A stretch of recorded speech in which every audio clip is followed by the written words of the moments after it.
Саламатсыздар, урматтуу теле көрүүчүлөр, 5-каналдын түз эфиринде учурда программасы, аны мен Кутман Маматазим алып барам. Шайлоо күнү белгиленгенден баштап саясатчылар ары бери чуркап, түрдүү сүйлөшүүлөрдү жүргүзүп, топ-топ болуп биригип жатышкан. Курултайлар өтүп, тизмелер тактала баштагандан бери кайра ажырашуулар, соттошуулар күч алды. Элдин колуна иш жүзүндө бийлик келген менен аны кайра ишенип 5 жылга табыштоого, туура тандоого оор болуп турат. Мына ушул өңүттө элге бир ой сунушун, тажрыйбасын, билимин ортого салып айтып бере турган агайыбыз студияга келди. Жогорку кеңештин мурдагы төрагасы, мамлекеттик жана коомдук ишмер Алмамет Матубраимов. Куш келиңиз агай. Телегөрүүчүлөрдүн эсине мындан тышкары биз менен байланышта кабарчыбыз Канекей Бозгунова, ошол Кыргызстан партиясынын менен Борборлук шайлоо комиссиясынын ортосундагы чыр боюнча сот болуп жатат. Мына ошол жерден бизге чыгып кабар берет. Мындан тышкары Кыргызстан партиясынын өкүлү чыгат. Айданбек Акматов Бүтүн Кыргызстан партиясынын өкүлү чыгат. Жана Турсунбай Бакир уулу Эрк партиясынын төрагасы биз менен байланышта болот. Мындан тышкары саясат талдоочулар Эмил Жораев жана Чынара Эсенгул алдыда аудио жана видео байланыш менен бизге кабар бермекчи. Алмамет агай, азыркы суроону сизден баштап берейин. Өзүн профессионалдар деп эсептеген партиялардын ичиндеги жаңжалды, абдан идеологиялык жактан бекем болуп, принципиалдуу деп аталып аткан партиялардын ичиндеги өзгөрүүлөрдү, жалаң жаштардан түзүлдүк деген партиялардын ичиндеги өзгөрүүлөрдү өзүңүз байкап билип турасыз. Жалпысынан бул абалга кандай баа бересиз? Бул мыйзам ченемдүү шайлоо алдындагы көрүнүшпү же партиялык система өнүккөндүн ордуна кайра бир артка кетип бараткандыгыбы? Эми чындыгын айтканда дүйнө жүзүндөгү тажрыйбага карап көрүшүбүз керекпиз. Жаңыдан эле бир нерсени ойлоп табуу абдан кыйын.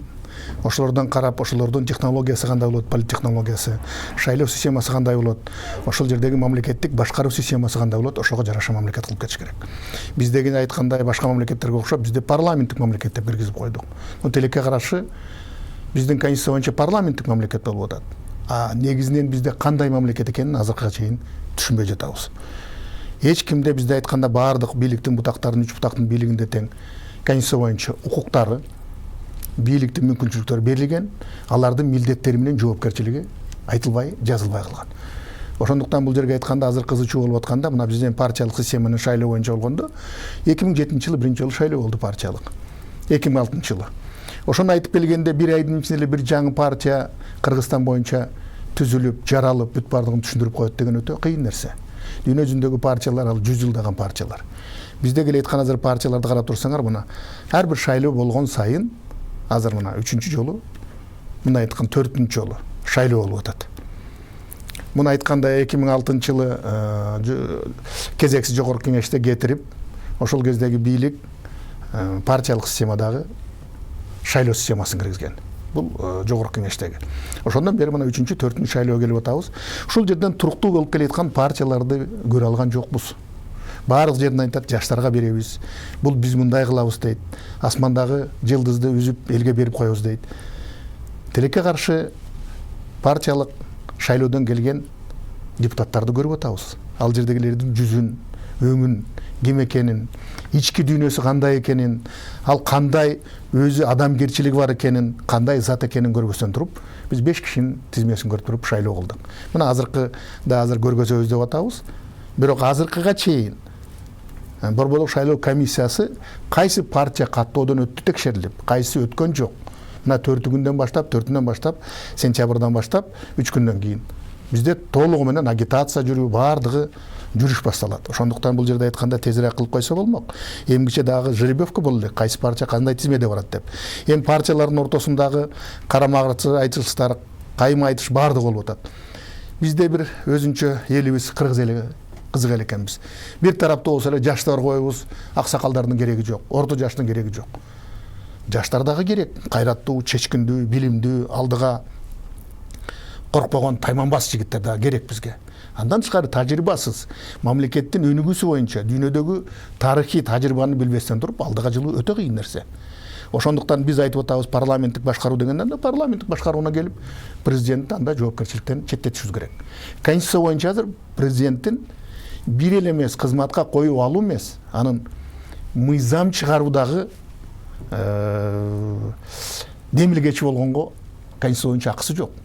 Ошондуктан бул жерге алып келгенде тарап келип, баардыгы келип эле бийлик тараткан биз парламенттикпиз, биз өкмөттөн негизги күчпүз деп айтып келет, жоопкерчилигин баарды кетенчиктеп президент деп коюп атат. Бирок биздеги мыйзам ченемдүүлүгү жакшыбы жаманбы кабыл алынгандай дүйнө жүзүндөгүдөй кынтыксыз кыйшайып аткарылыш керек ал. Ошондуктан мына азыр партиялардын кандай болуп атканын эми комментариянын деле кереги жок деп ойлоймун. Мурунку партияларда болсо тигилер деп атабыз, бардыгын карап көрсөңүздөр туруктуу партия жок. Бийликтин партиясы ар бир шайлоо сайын өзгөрүп атат. Идеологиялык маселеси да өзгөрүп келет атат. Социалдыктар, либералдар менен биригип кетип. Идеологиясы бирдей эле булардын. Кантсе дагы бийликке жетүү. Биз жогорку кеңеш деп койгондон жогорку кеңеш бардыгын чечип атат. Өкмөттү түзөт. Өкмөттүн составын бекитет. Өкмөт башчыны коет. Эгер 3 күнүн ичинде президент кол койбосо, ал мыйзам ченемдүүлүгү күчкө кирет. Бул жерде эч кандай кайталоо 3-төн 2 деген нерсе жок. Ошондуктан бул жердеги келеткан партия азыртан баштап соода жүрүп, ким премьер-министр болот, ким төрага болот, ким кайсы министр болот, ким кайда барат, элчиликке чейин чечип атышат. Бул нерсе болочокто боло турган нерсеби, келелекпи? Эми Кыргыздан азыр айтып калган кызык болуп калдык эми. Буйруса келет деп айткандын ордуна эле ушундай болуп чечебиз биз деп калды. Азыр мындайын айтып койгондо качканда Кудай дейт, кубалаганда Кудай дейт деп атат. Насип буйруганы болоттур.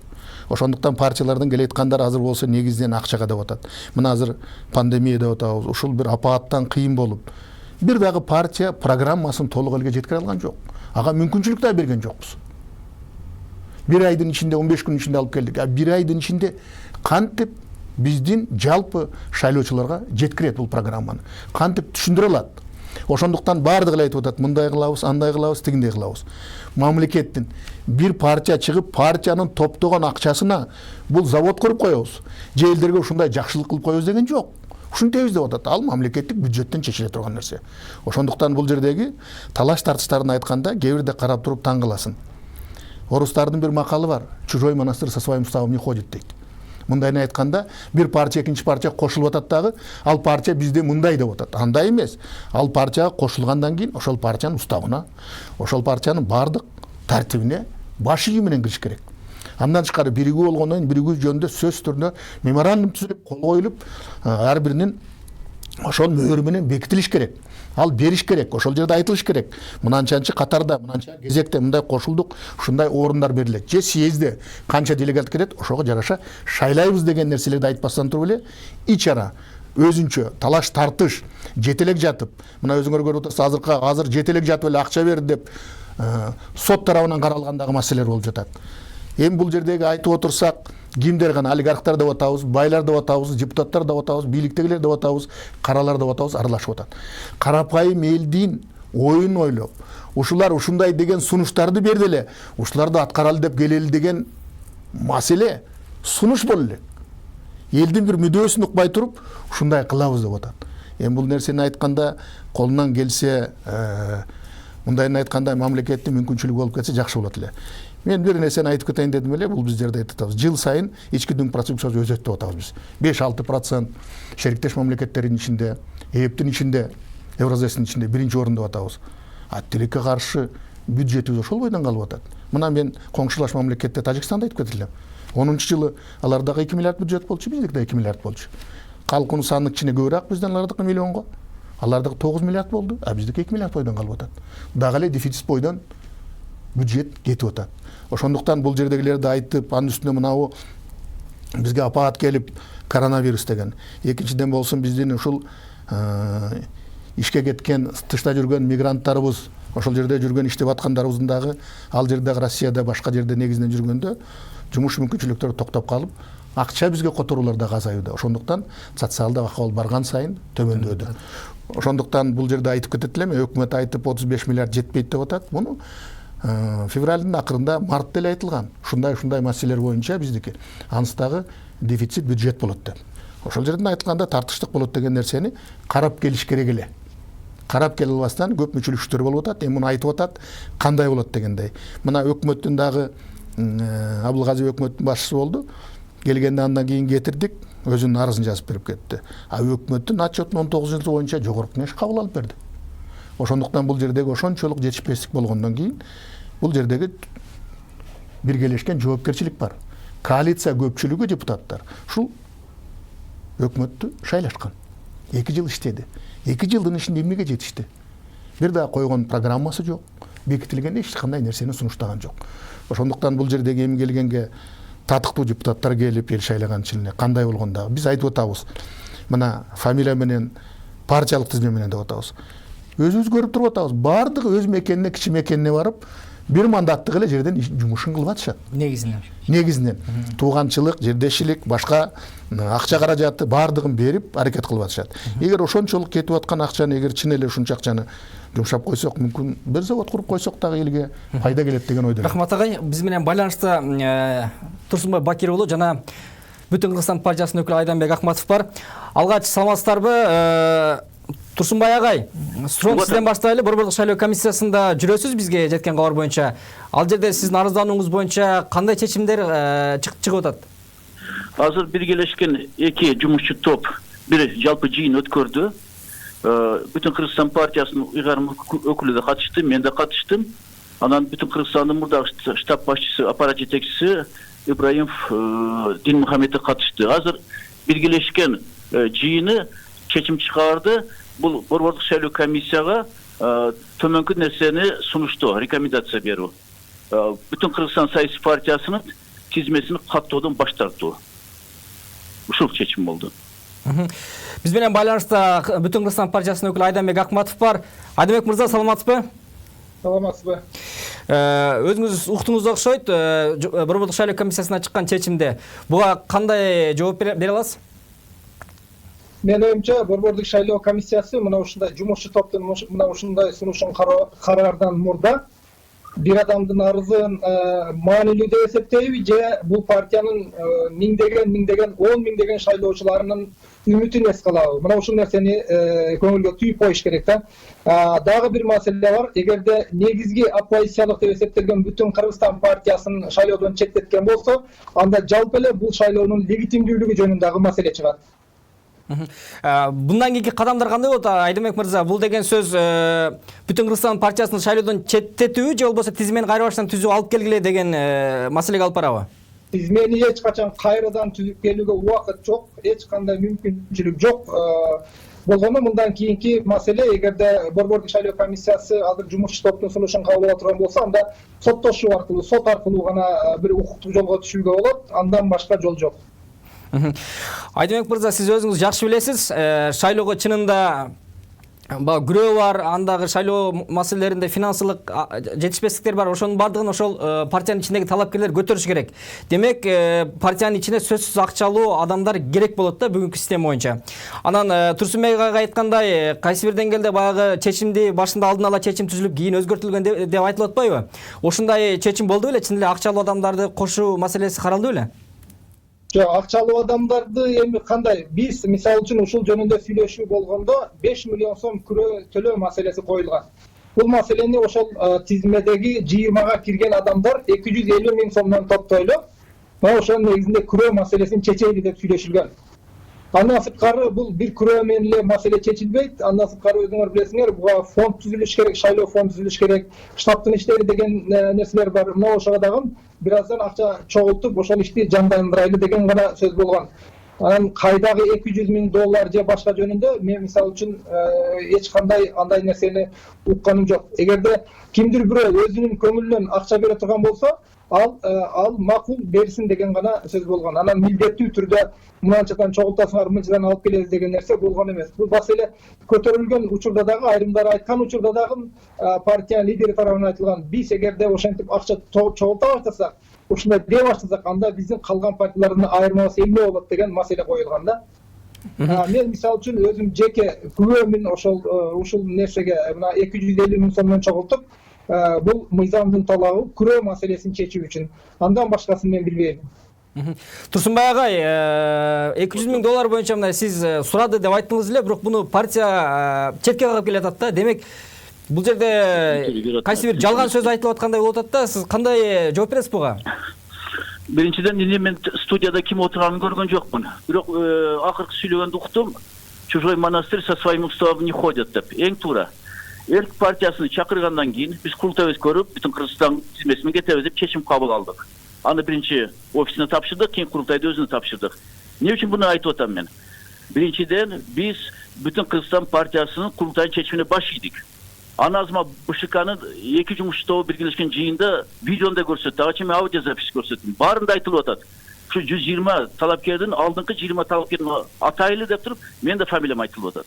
Буга мен биз баш ийдик. Бирок эртеси тизим өзгөрүлгөндө мен ошол азыр айтып аткан эксперттер Айданбек айткан сөздөрдү мен айткам биринчи, токтогула, олигархтарды кошпойбуз дегенсиңер, коррупционерди кошпойбуз дегенсиңер.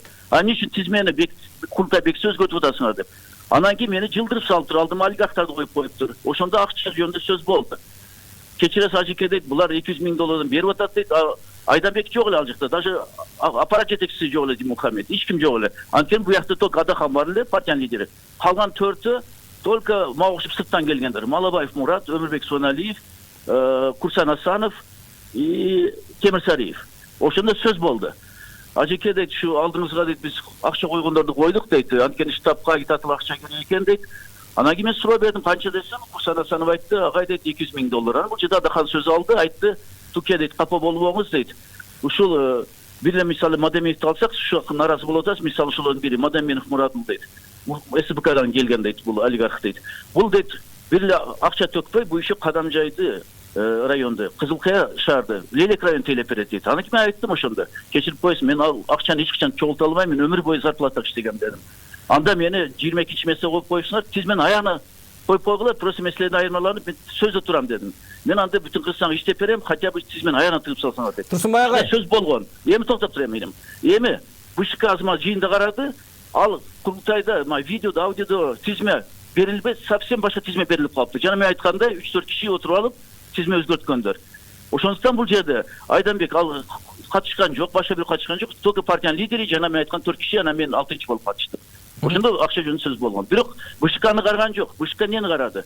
Тизме өзгөрүлдү, курултайда бекитилген, же башка тизме кеп калдыбы БШКга деп. Анан тасыксашты, такыр башка тизмени өзгөртүшүп берип коюштур БШКга.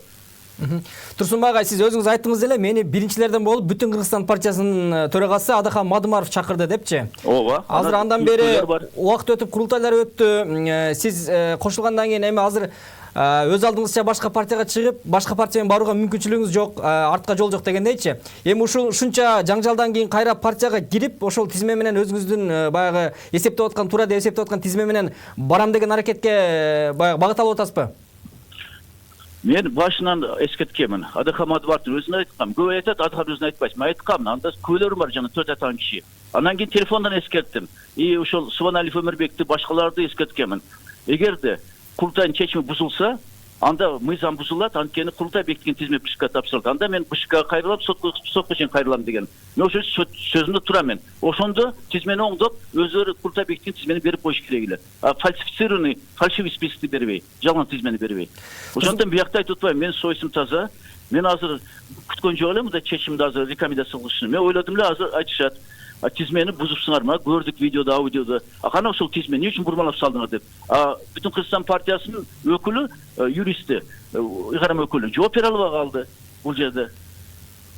Турсунбай агай, маселе мындай болуп атпайбы? Ушунча жаңжалдан кийин кайра өзүңүздүн тизмеңизди берсе, кайра барганга макулсузбу бүтүн Кыргызстан менен шайлоого? Мен айтып атпайм, жана сөзүмдү кайталайм. Мен даже 120-чы кылып тизме койсо мен иштеп берем деп мен сөздө турам дедим. Бирок мен таптакыр тизмеде жок болуп калып атпаймынбы? Жок, мурдагы сөз азыр кайра тизмеге киргизсе барасызбы бүтүн Кыргызстан менен шайлоого? Мен айтып атпайм, мен бир кылмыш жасаган жокмун. Жана эксперттер айткандай, мен ошол Чужой монастырга кирип алып, ошол устарына баш ийетем. Азыр бүтүн Кыргызстандын азыр көрмандар эмес. Мен Эрк партиясы төрагасы талап кылып атам. Бүтүн Кыргызстандын курултайдын чечими аткарылсын деп, мыйзам боюнча деп. Ким мендей талап кылып атат? Айданбек мырза, талап кылып атам. Мен мындай деген Турсунбай Бакиров мырза айтып жатпайбы, мен 120 болсом дагы, эмне болсом дагы деп. 22 орунду бергенде макул болбой, 120га макул боло эле. Бул жерде башка бир нерселер жаткандай болуп атат да. Негизи партиянын жана курултайында тизме бекитилип жатканда, тизме окулганда дегенде бул мисал иретиндеги тизме ушинтип кетет деп айтылган да. Себеби партиянын лидери өзү буга чейин мындай деген маселени койгон. Биз тизмени аябай кыйынчылык менен түзүп жатабыз. Бул жерде аябай көп баланстар, көп мына региондордун балансы, ошол талапкердин мүмкүнчүлүгү, башка нерселердин баардыгы баланс алыныш керек. Ошондуктан деп бизге дагы сунуштаган. Мына мисалы үчүн мага жеке сунуштаган. Сен дагы өзүңдүн мына талапкерлердин ичинен бир тизме түзүп берчи деп. Мына ушундай сунуш менен ал көптөгөн ошол бир 5-6 адамга кайрылган. мына ошолордун негизинде мен ошол силердин түзгөн тизмелердин негизинде мен жалпы бир партиянын негизги тизмесин түзүүгө мына ошентип бир негиз аламын деген маселе болгондо. Мен жооп берейин. Курултайда добушка коюлганда баягы мисал иретинде айтылганда биз мүмкүн мен түзүп берген бир жөнөкөй жумушчу бир вариантты айтканбы деп ойлоп жатам да мен ал жердечи. Партия лидери ошо айтат, мисал үчүн биздики тизме өкүштүп кете берет деп. Мына ушул нерселер партиянын баягы курултайында кабыл алынгандан кийин деле тизмени өзгөртүүгө партияларга мүмкүнчүлүк берилген да. Бир 4 күн ичинде булар мисалы үчүн 19 августта курултай болсо 24 эмеде булар 24 августта кечки саат 6-га чейин тизмени бериш керек. Мына ушул убакыттын ичинде партияларга тизмени тактап түзүп кайрадан өзүңөр билгендей жанагындай ар кандай нюанстар бар ал жерде. Фондко төлөш керек, күрөөгө төлөш керек дегендей маселелер. Мына ушул маселелерди чечип тактап, эгерде кайсы бир талапкер өзүнүн милдетин аткарбаган болсо, анда аны тизмеден чыгарып, башкасын киргизип, ордун алмаштырып, ушундай жасаганга партия лидерине мүмкүнчүлүк убакыт берилген да, кандай мыйзамда так жазылбаса, бирок ошол 4 күн мына ушундай түзүүгө мүмкүнчүлүк берилген, уруксат берилген. Турсунбай агай, сизде ошол аудиодон башка дагы далилдер барбы? Ошо тизмеңиз 22-чи же кайсы орунда болсо ошол меморандумга кол коюлуп, сен ушунчанчы тизмеде болдуң деген сыяктуу. Эң кызыгы, бүтүн Кыргызстан партиясынын ыйгарым өкүлү видеону алып келди. Ага чейин видео жок деп кече айтып аттылар. Бүгүн видеону алып келди. Видеону көргөндөн кийин пишкан комиссия мүчөлөрү да айтты. Мына силер өзүңөр алып келдиңер видеону. Кече Турсунбай Бакиров берген аудио жазуу менен так келип атат дейт. Значит, Адыка Мадумаров бүт сөздөрү жазылып айтып көрүнүп атат видеодо. 20 талапкерди айтам, калгандары айтпай эле коюп, дош бергиле деп. Дош берилди. Бюллетендер дош берилди. Даже мен өзүм дош бердим, мага бюллетен берилди. Эми жана мыйзамга айтып атпайбы, мен Айданбек инимди сыйлайм, ал принципиалдуу таза бала. Просто азырма чой жайын билбей атат да бу иштин. Шайлоо боюнча мыйзамдын 60-61 беренесинде жазылып турат. БШКга только партия бекиткен тизме берилет деп. Ал тизме келбей калып атпайбы БШКга? Анан жана өзгөртүү болот анда деген жок. Ал бул дош берүү үчүн өзгөртүү болот. А дош бергенден кийин ошо тизме бекилди дейт. Ошо тизмени тапшырыш керек БШКга. Мына бүгүн өзү ыйгарым укуктуу өкүлү да укту. Бүгүн комиссия айтты, биз өкүңөр берген документтер негизинде сүйлөшүп атабыз деп. Видеону өздөрү алып келишти. Видеодо мен сөздөрүм так болуп атат. Ошондон жана списокты голосованиеге өзгөртүш керек. Дош берүү үчүн. А уже дош берилди курултайда. Болду. Ошо тизме БШКга келиш керек. Ошол үчүн мен өзүм таппай калып атам. Жана айтып атпайбы азыр бир сөз. Айтып атпайбы, сиз 22-чиге макул болуу, 120-чиге макул болду деп. Мен 22-чини айтып атканда айттым. Мен алдым олигархтарды коюп коюпсуңар, Шимкикттерди коюп коюпсуңар. Мен кантип булардан кийин азыр элге чыгып айтам. Биз тазабыз десем айтат да, кана тазаңар, мага бүт коррупционерлер турат деп. Ошон үчүн дедим Адахан, мен 22-чиден алып сал дедим. 120 кошуп кой дедим. Мен барып бүтүн Кыргызстан үчүн эркекче иштеп берем дедим. Мына мен барып олигархтар алдыңызда болуп атпайбы 120 болсоңуз деле? 120-чы орунга түшсөңүз деле барып олигархтар алдыңызда болуп калып атпайбы өзүңүз айткан?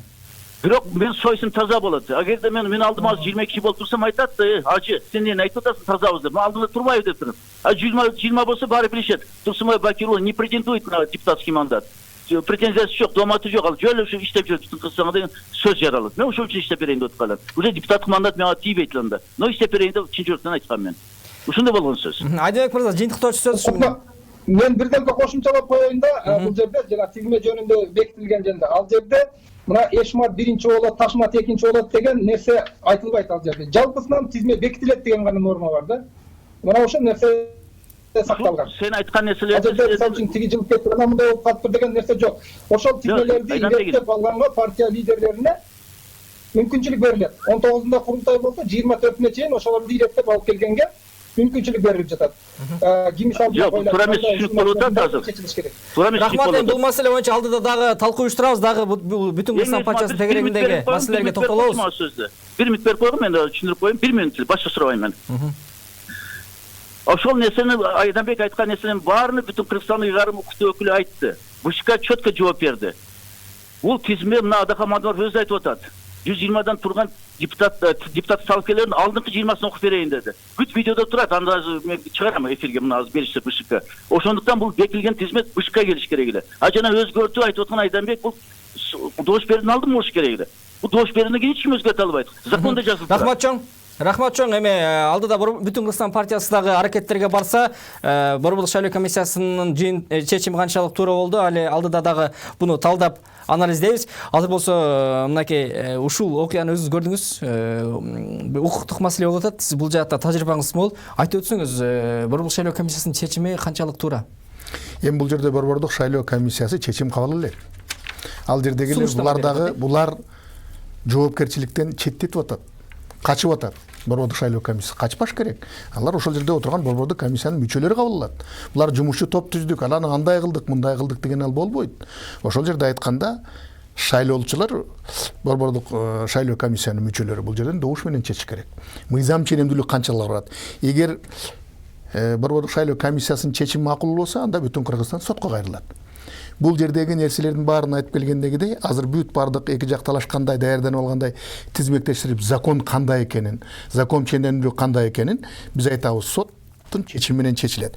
Бирок эми ошо Борбордук шайлоо комиссиясын жеткирбестен сөздөрүн айтылган сөздөрүндө айтып атат, 22 жылга 120 кылып койду деп атат.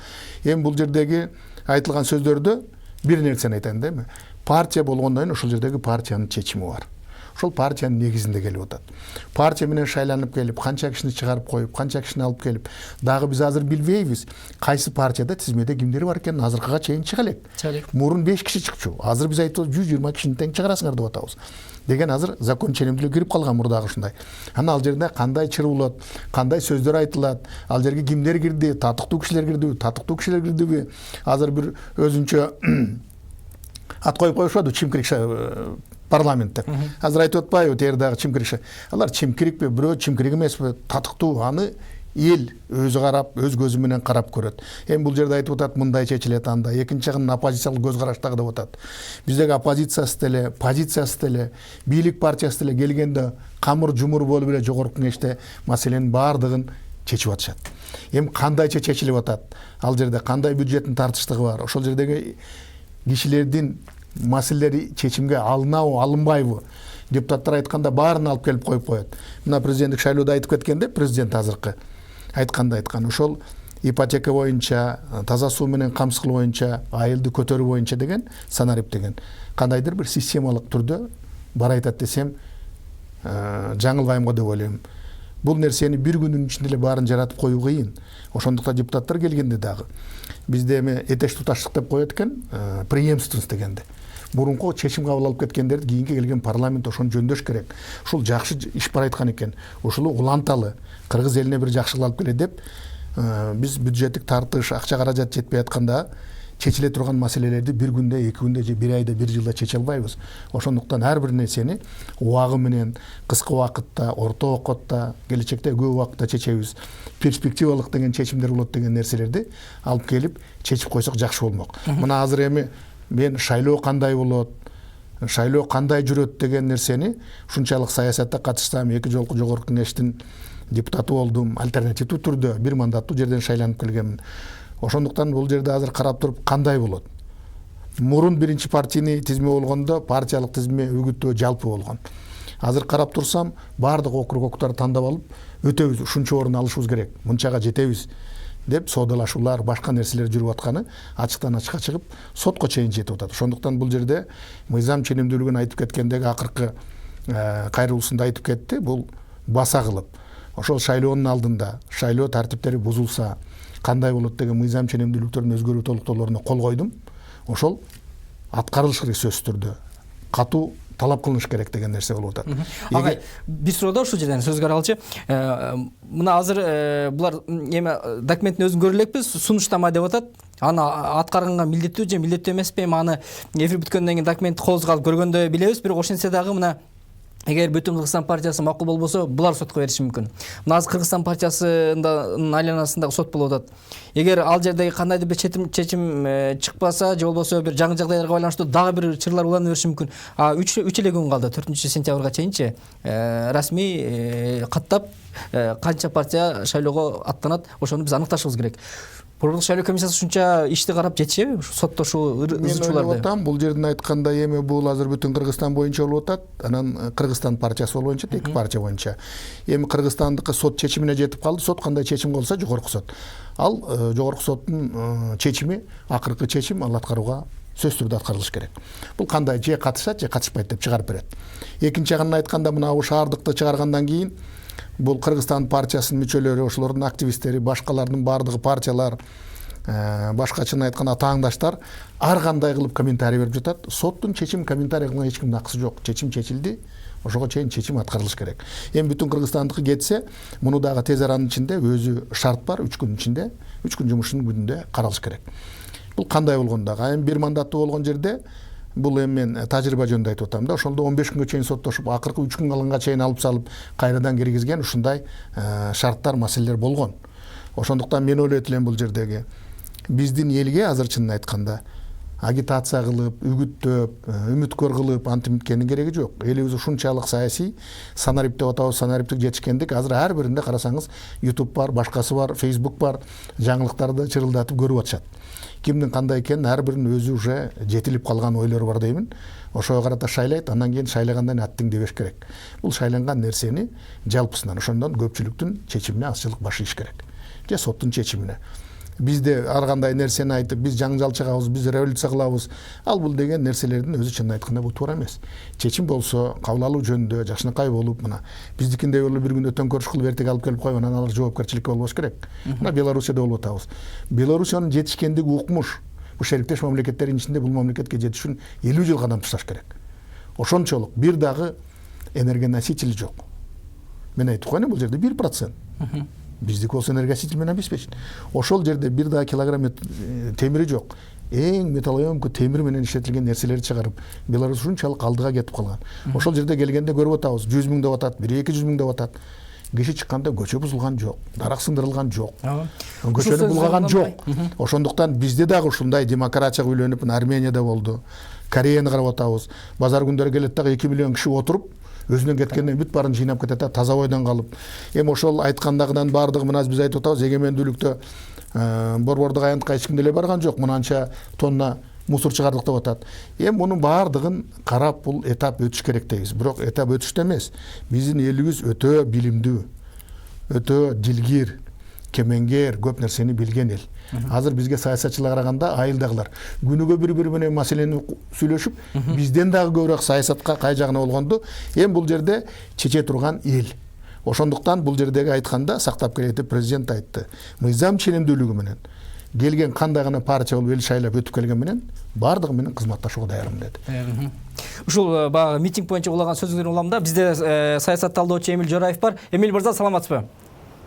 Саламатсызбы? Кабарыңыз бар болуш керек. Азыркы учурда мына жогорку сотто Кыргызстан партиясынын иши каралып атат. Анан ошонун алдында бир митинг болуп атат да. Ал жерде азыр шайлоого аттанып жаткан партиялардын өкүлдөрү бар.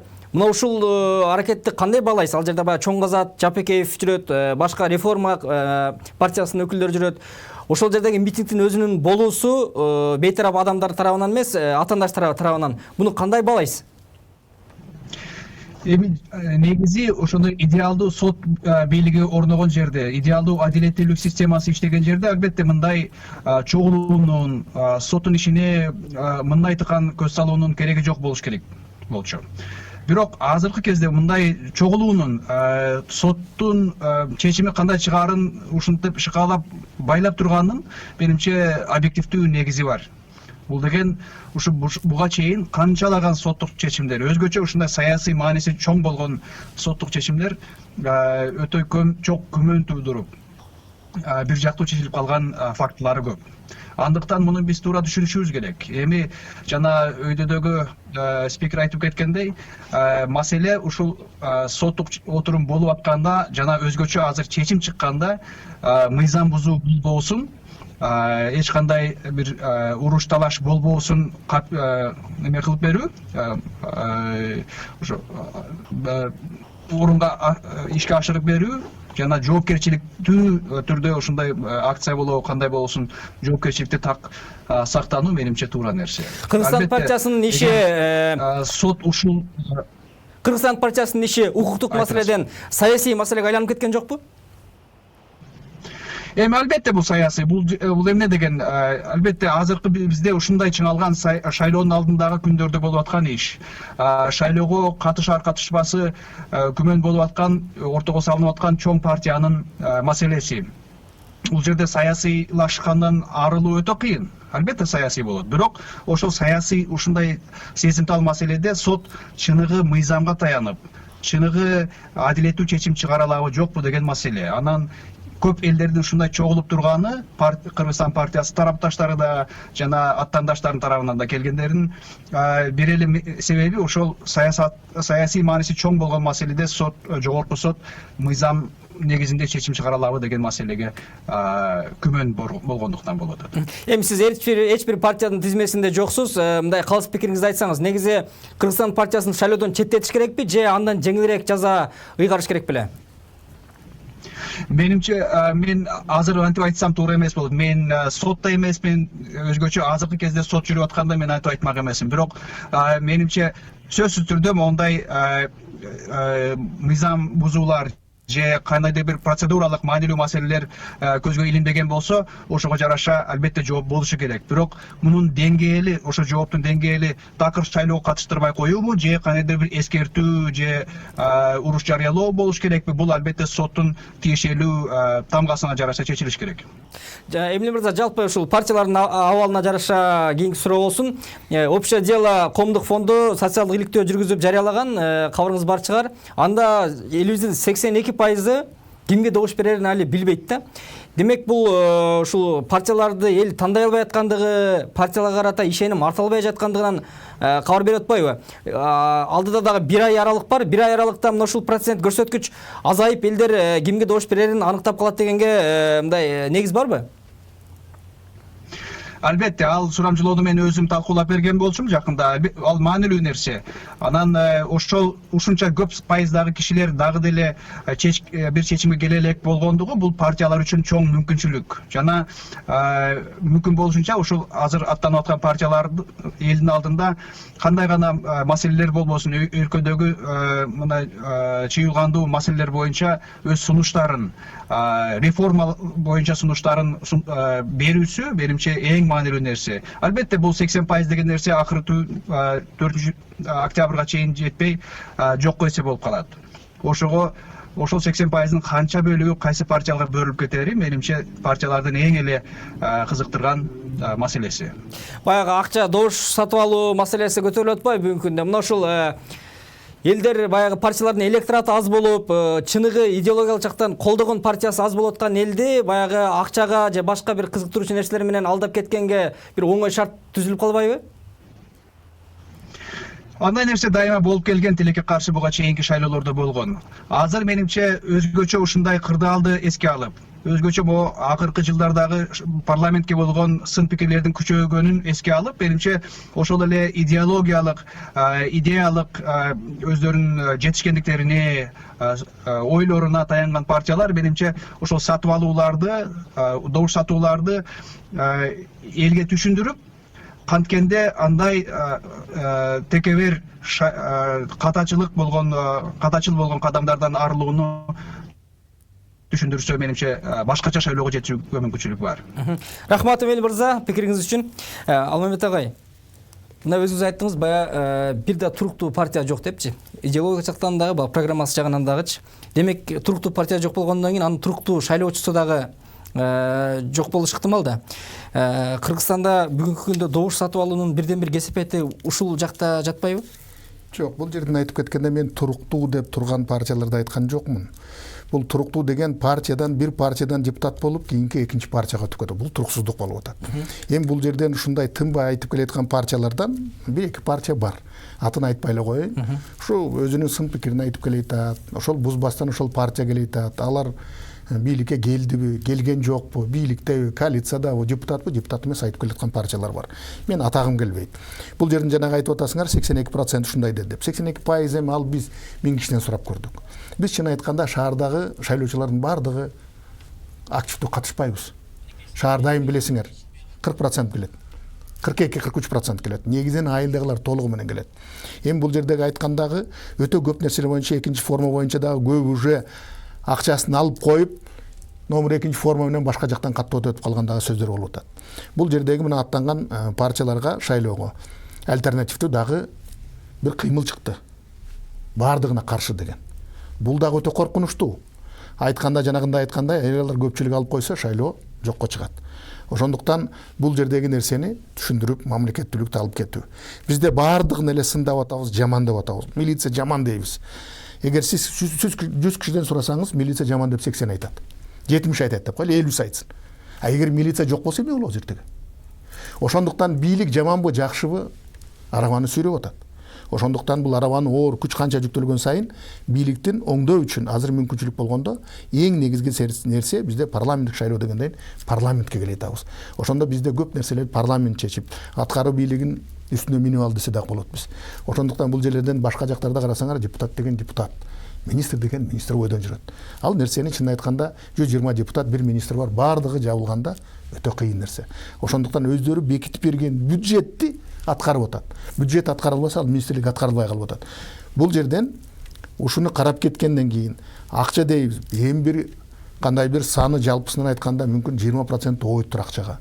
20% тууганчылык дейт, 20% уруучулук, 20% регион дейттир. Биз аны айта албайбыз. 20% принципиалдуу бараттыр. Ошондуктан бул жердеги нерсени мына шайлоодо абдан өтө күч колдонуу деп атат, бул жагынан тигиндей деп атат, тиги жагынан тигиндей оппозициялык партиябыз деп атат. Негизинен мен айтканда шайлоо системасында өзгөртүү киргизиш керек. Шайлоо кодексине. Бир 3 ай дегенде жок дегенде мүмкүнчүлүк берип, партиялар өзүнүн программаларын айтып, ишендирүү жөнүндө дебаттарга берип, өзүнүн программаларын айтып, ушундай кыла алабыз, мынанын негизинде биз бюджетти алып келген минтебиз, бул жерден өндүрүш жагына мындай кылабыз, өстүрүп алып келебиз, бул жактан бюджеттин толуктоочу жагын көбөйтөбүз, анан муну мындай кылабыз десе, абдан жакшы эле реформа кылсак деп. Биз айтып атабыз, мына бир нерсени айтабыз, медицинаны укмуш абдан жакшы, саламаттык сактоону реформа кылдык деп укмуш мактанабыз. Манас программасы деп. Мына кандай экенин көрүп калдык. Бир да костюму жок, эчтекебиз жок, даяр менен экенсизди. Ошондуктан дүйнө жүзүндөгү айтып келаткандай элге билим берүү жагынан өтө биздин билимдүүлүк, экинчи саламаттык сактоо, үчүнчү коргонуу жагы болот. Ошондуктан дүйнө жүзүндөгү көп жерлерде, айрыкча Японияда мугалимди бул идол деп эсептелет, кудайдай көрүшөт.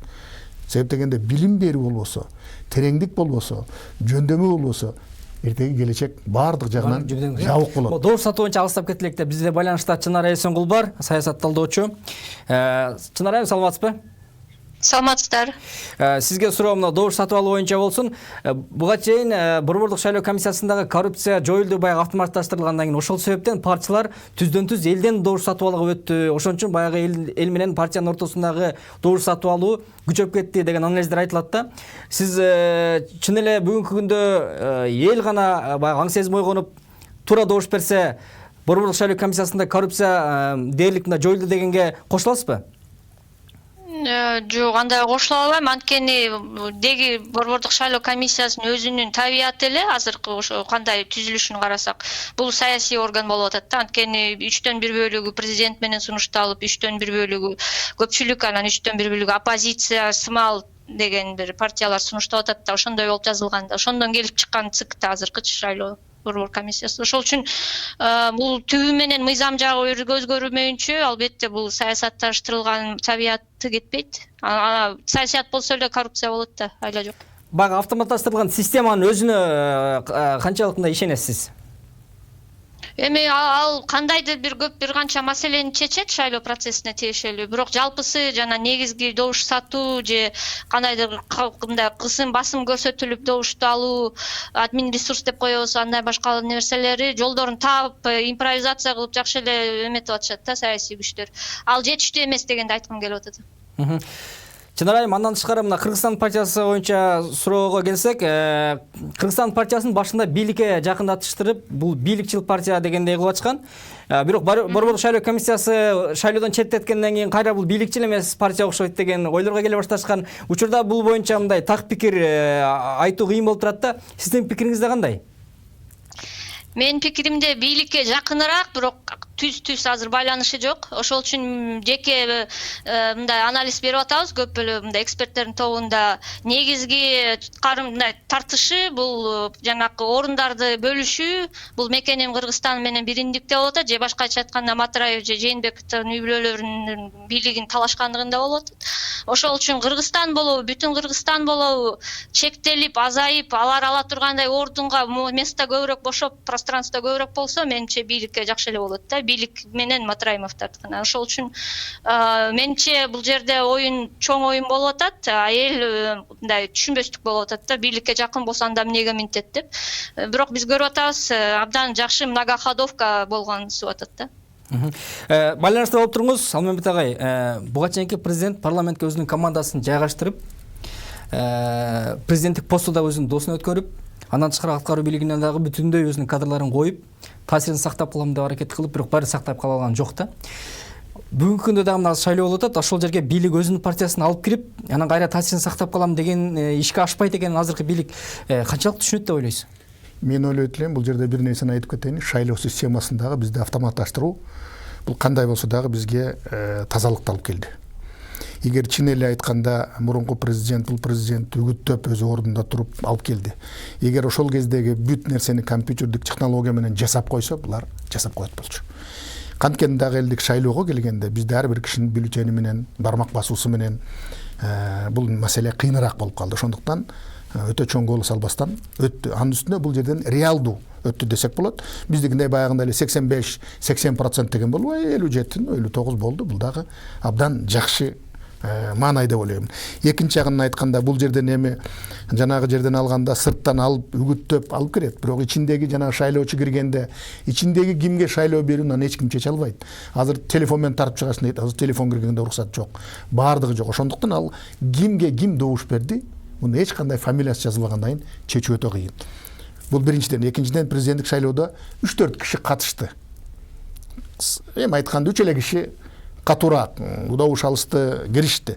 Азыр бул жерде 17 партия кетип аткан, 17 партиянын бүт аттанган, жулунган кишилери ар бир шайлоо комиссиясында отурат. Ал жердеги түшкөн бюллетендин санын кандай болгондо ошол жердеги бюллетенди көрүп турабыз. Ак терезеден жасалган нерсе. Ошол жердеги байкоочулардын көзүнчө төгөт, эсептейт, бюллетен канча киши деген жазып отурат. Ал так чыгыш керек. Бул жерден бир жакка өткөрүп кетет дегенде ошол жердеги шайлоо комиссиясында отургандардын дагы ар бир партия сунуштаган мүчөлөр отурат. Алар дагы азыр бирөөнү бир жерден бузуп коюп, өткөрүп коюп, мүмкүн бузуп коюп ичке коюп коюшу мүмкүн. Эки птичка коюп кой бул партияга дебестен. Ошондуктан бул жердеги шайлоо системасындагы мындай болуп кетет деп, катуу өзгөртүү деп азыр эксперттер группасы деген айтканга мен бул жерден көп кошула албаймын. Бирок айтып келгенде бул жердеги ошол шайлоо системасындагы катуу компьютердик технологияны карап баардыгына ошо көзөмөлдү жүргүзсөк, бизге жакшыраак болмок. Эми мындайын айтканда баардыгы эле биз күнөөлөп эле баардыгын айтабыз, анан туруп алып эле бир эки киши эле туруп мен элдин атынан дегенди коюш керек. Эгер партия шайланып келип 50-61 депутаттык алып келип, эл шайлады элдин атынан десе, мен макул болот элем. Мени шайлоочулардын атынан десе болот. Бизде жазылып турат. Баардыгы эле бизде азыр кечирип коесуңар, көчөдө жүргөн киши деле мен кайрылуу жасап атам кыргыз элине дейт.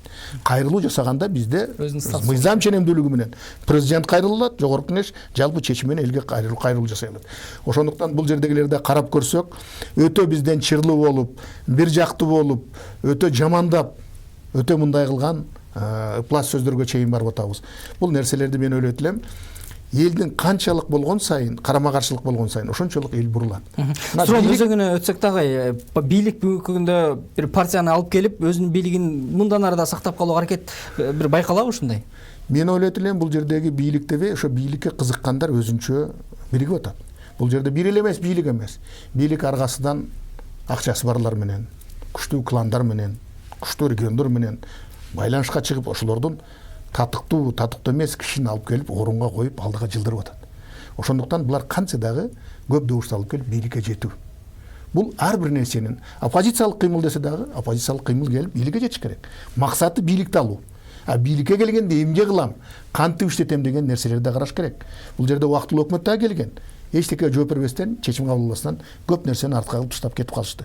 Ошондуктан мен ойлойт элем, бул жерде келе айтканда, эң негизги маселе койгондо жанагы бүт баарына каршыбыз дегендер, ушул жерден кол топтоп жакшынакай кылма, конституцияга мындай өзгөртүүлөрдү киргизип, шайлоо түздөн түз болсун, бюджет мындай болсун, депутаттык мындай, мамлекетибиз парламенттик болобу же президенттик болобу дегенди аш керек. Анда ошол кезде келгенде президент менен өкмөт бир киши болуш керек. Эки аппарат жок болуш керек. Ошондуктан дүйнөдө 3 эле бутактын бийлиги бар, аткаруу бийлиги, мыйзам чыгаруу, сот бийлиги. А бизде президенттик бийлик деп да айтып атабыз. Ошондуктан биз бир тараптуу чечип, эч качан аралаш башкаруу өткөн кезде гана 5-6 жылга керек. Андан кийин туруктуу бир же парламенттик Же же президенттик аткаруу бийлигин менен президенттикке барышыбыз керек. Рахмат. Ошондо гана биз Кыргызстандагы мыйзам ченемдигинин ордун алып келебиз. Бирок чынын айтканда бул жердегилер көп айтып атат, мына сотко айтып атышат. Сот мындай чечиш керек, андай, тигиндей деп атат. Соттун чечимине ыраазы болду деген кишини мен уга элекмин.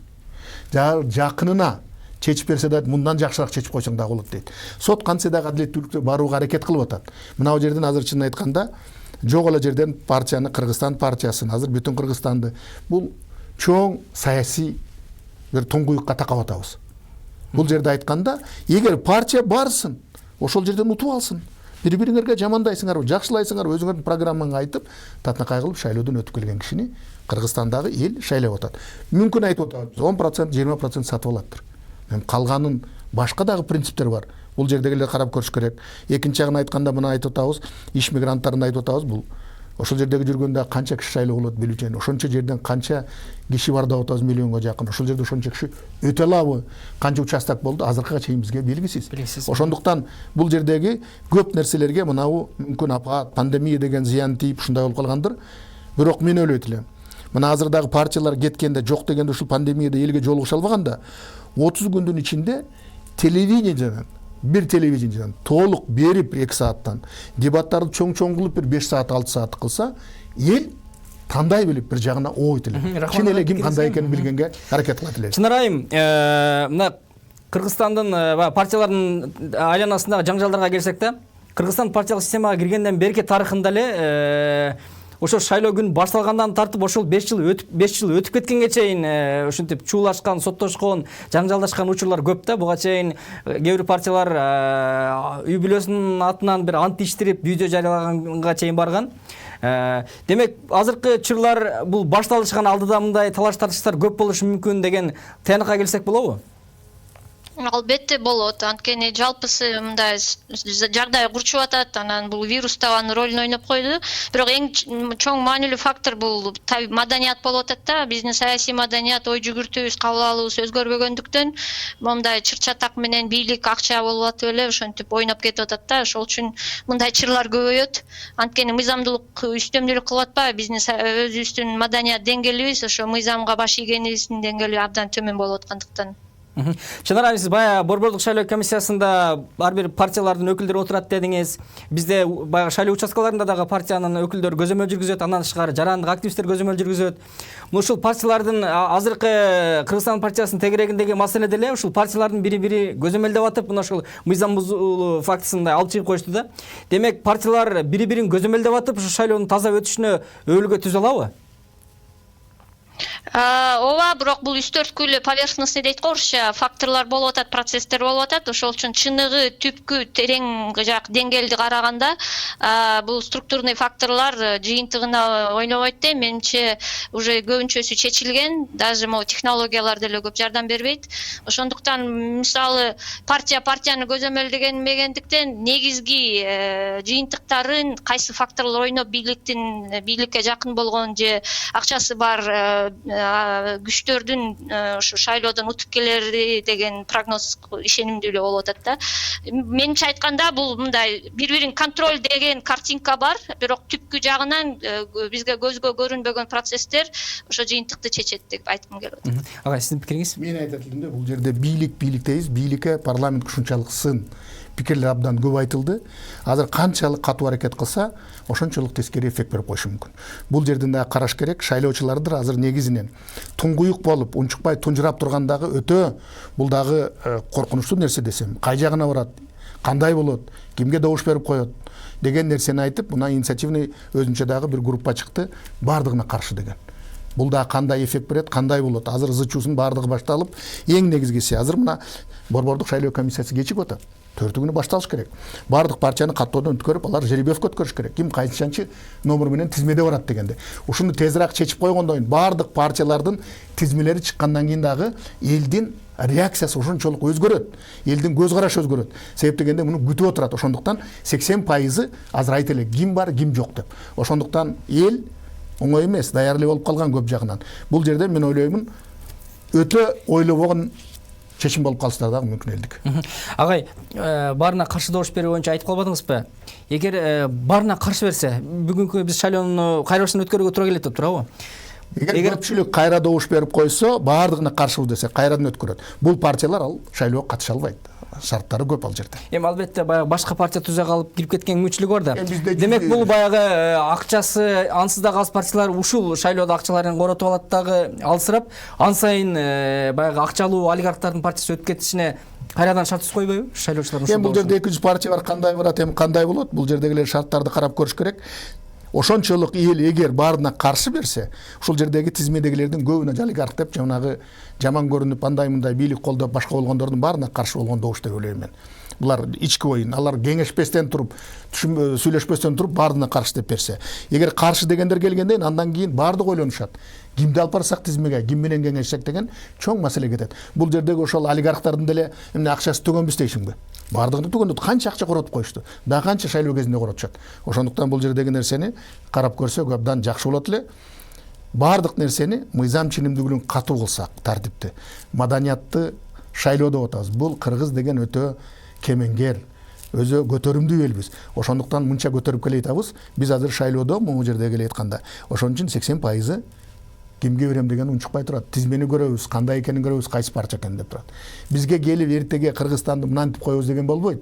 Ошондуктан азыр иштеп аткан президент айтып атпайбы, бул 1 жылда эффект бербейт, 10 жылдан берет деп атат. 5 жылдан берет. Ошол нерсени баардыгын карап келгенде, шайлоого бара айтканда, ушуну ушундай кылабыз. Булар азыр алып эле ушинтип коебуз. Мына азыр көрүп тургула, канча стадиондор, канча нерселер, канча мектептер оңолуп калат. Бул дагы жакшы. Бюджеттен барбай, элге болгон мамиле болуп атат. А эгер албалы ошончо акча кетип атканды карап көрсөңүздөр, шайлоого азыр айтып атат. Ар бир кишиге 5 000. Эгер миллион кишини сатып алса, бул эмне деген нерсе? Бул деген кандай акча? Ошонун баардыгын карап көргөндө, ошол бюджетке түшүп калса кандай болмок? А эл аны бир күндө, 2 күндө жеп койдук, эртеси күнү эмне болот деген нерселердин баардыгы көп болуп атат. Мен ойлойт элем.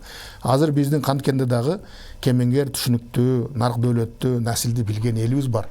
Ошондуктан бир чечимге келет канча дагы оңолобуз дейт. Бирок оңолобуз дегенде эмес.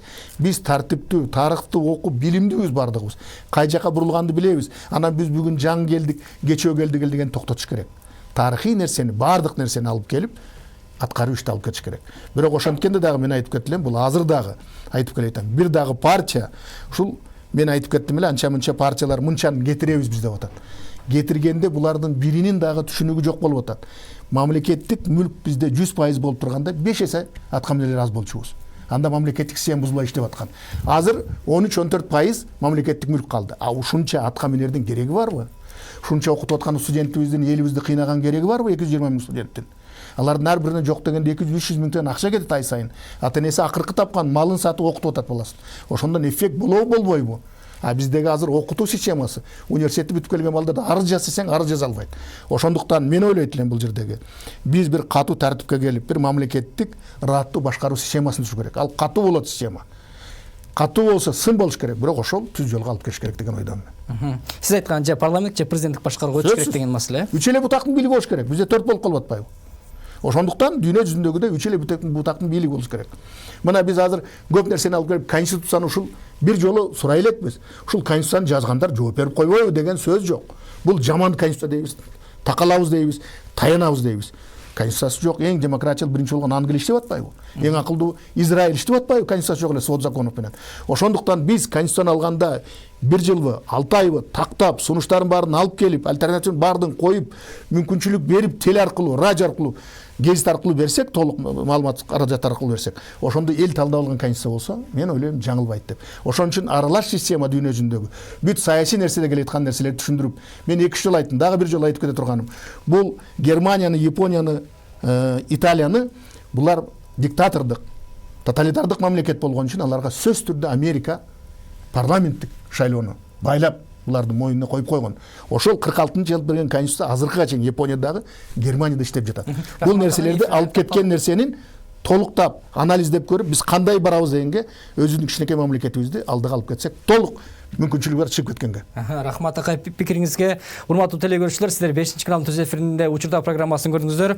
Биздин программанын коноктору Жогорку Кеңештин мурдагы төрагасы, коомдук жана мамлекеттик ишмер Алмамбет Матубраимов, мындан тышкары Бүтүн Кыргызстан партиясынын өкүлү Айданбек Акматов, саясат талдоочу Эмил Жораев жана Чынара Эсенгул, мындан тышкары Эрк партиясынын төрагасы Турсунбай Бакир уулу биз менен байланышта болду. Урматтуу телегөрүүчүлөр, кайрадан эфир аркылуу амандашканча саламатта калыңыздар.